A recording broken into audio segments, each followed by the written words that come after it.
In medias res means jumping right in the middle. The closest we're probably familiar with it is the cold open in Saturday Night Live, where they just start in with their first skit and get moving.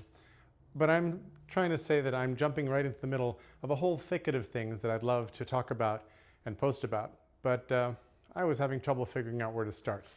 So recently you'll have noticed that I wrote about externalizers, calling all externalizers. I wrote about how I post to my brain, how I curate new articles that come in. I'm shortly going to post about the Straits of Hormuz and go a little bit political. And I'm going to be all over the place. I will try to contextualize each post and make sure that it fits into the larger picture, because really in general, all the things that I'm compelled to write about, that I'd like to write about here and talk about and record about here, are really all related in a pretty big way. So there's a big picture thing that I call the big sentence and the big fungus. I'll be presenting those ideas later on. But in general, this need to find the right order has been getting me caught up in my shorts. And I haven't been posting enough to my channel because I just couldn't figure out where to start and what how to narrow in. I also was telling myself that I couldn't duplicate any information. I had to post sort of canonically one time each time for each topic. And these are silly ideas. These topics overlap. Sometimes you say something better once.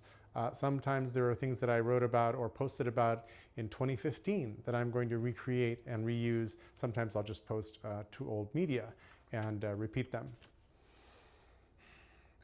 I was getting in my own way in other ways too.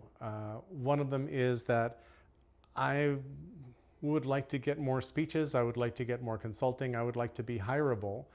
And there's a bunch of topics like politics that are a bit of third rails.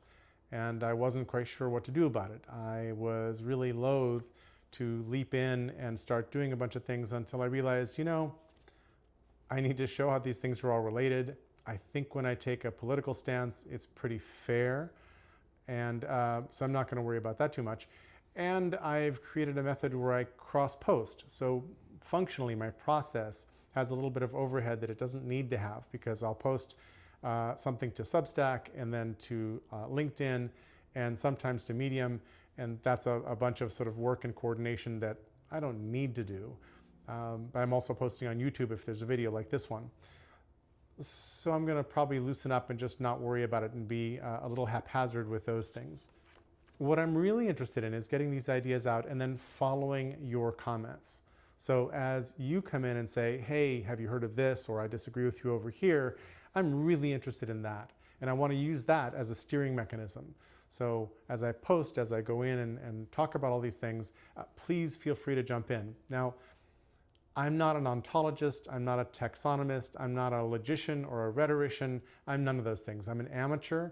I'm an amateur lover of history.